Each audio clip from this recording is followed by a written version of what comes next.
Out of the old vintage watches I've shown you on my channel, and I showed quite a few vintage watches on my channel. Some people call me vintage expert, but I don't want to be called like that, because for me, unless you are Jean-Claude Bivet, John Goldberger, and Alfredo Paramico and other guys like that, you are not expert. So definitely not, I'm not. But I did show quite a few vintage watches, and out of all those vintage watches I've shown you, this one is one of the nicest looking vintage watches I have ever had on my wrist. And I have a poor lighting today, so I'm gonna use a little bit of my flashlight, and just to show you this dial and the patina on the indices. Unfortunately, patina on the hands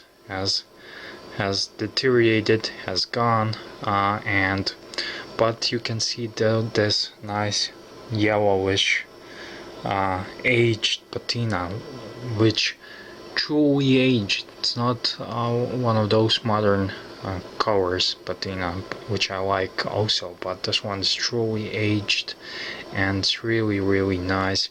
And I like the dial on it, and it's a dark blue dial, but it's even darker than Orient Ray dial. But even without the light, you can see the hints of it's not being completely black, and just matches perfectly with everything. And this is a very nice example of a design done right. Watch designers look at the vintage pieces, because there's so many vintage watches that are so beautiful just to look at, and not just in horological value, even though mostly watches today are not that important, but you can draw inspiration from the past. So yeah, welcome to another watch review. This is Mirexal automatic 25 joules, and we're gonna have a take a closer look at it.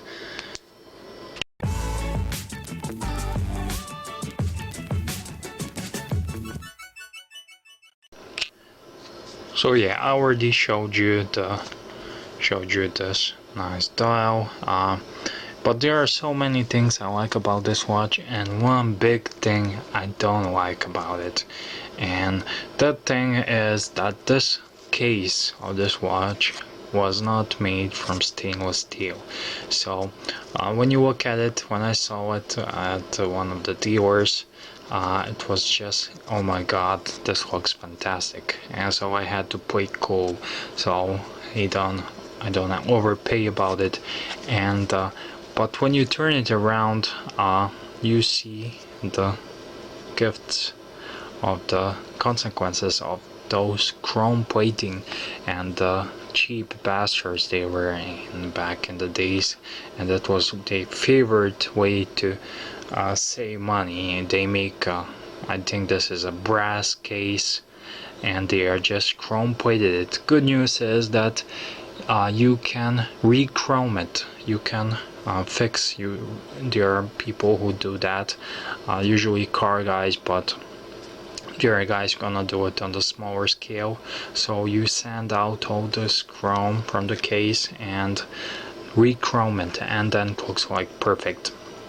I never done it, and only thing is here it has a stainless steel case back, and this is a model. It says here on the case back 7342268, if anyone is interested about that, because people ask me what model is it, where they want to find it. So it's a very gorgeous watch. It has a domed crystal, and I will show you the movement inside. It's ETA movement. I don't know which one, but when I saw it, I know I'm only that experienced in watches that when I see a movement, I know it's ETA or not. But I will take a closer look what particular ETA. So it can be manually wound, and the best thing about this watch is this are these indices that turned yellow. It's just gorgeous. And the dial, and I like the hands even though they are missing the loom, but they look nice without the loom as well. Love the bezel, love the case shape. It's kind of odd shape, and the lug width is 20 millimeters, so I have a few needles, but this is just a cheapo leather band that I bought it on. And to be honest, I'm not really sure because I have a major issue with this here and this here. So when put on, if you put it on a needle, it won't hug the skin, and when you see it on your wrist, it doesn't show anything. But I know it's there, and it's not completely perfect, but that's the case with vintage watches. So if you are into vintage watches, you probably know this, and if you are not,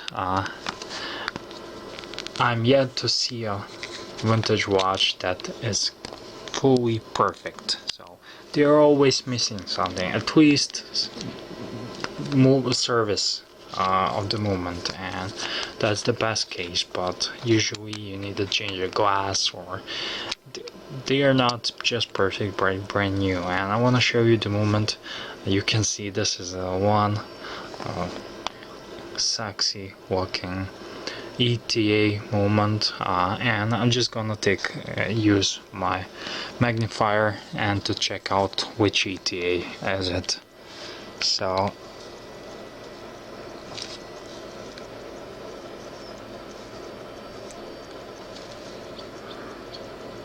it's 2783, if I'm seeing correctly. Yes, it's a ETA 2783, and they give this little gold finish on it, and just looks gorgeous and keeps correct time. I think someone serviced it. It's a 25 joules moment. It has ball bearings on a rotor, and it's just gorgeous. The only bad thing is that this case is not stainless steel and has some traces of wear on here, but with this one I might make an exception and call it has character, because I really like this piece here. So nothing else to say. Mirexal is not a significant name in the watch world, among watch brands. It's not a Zenith, it's not a Mega, it's not nothing like that. Otherwise I would know about it, you would know about it, but I always fancy and I like finding out these obscure watch.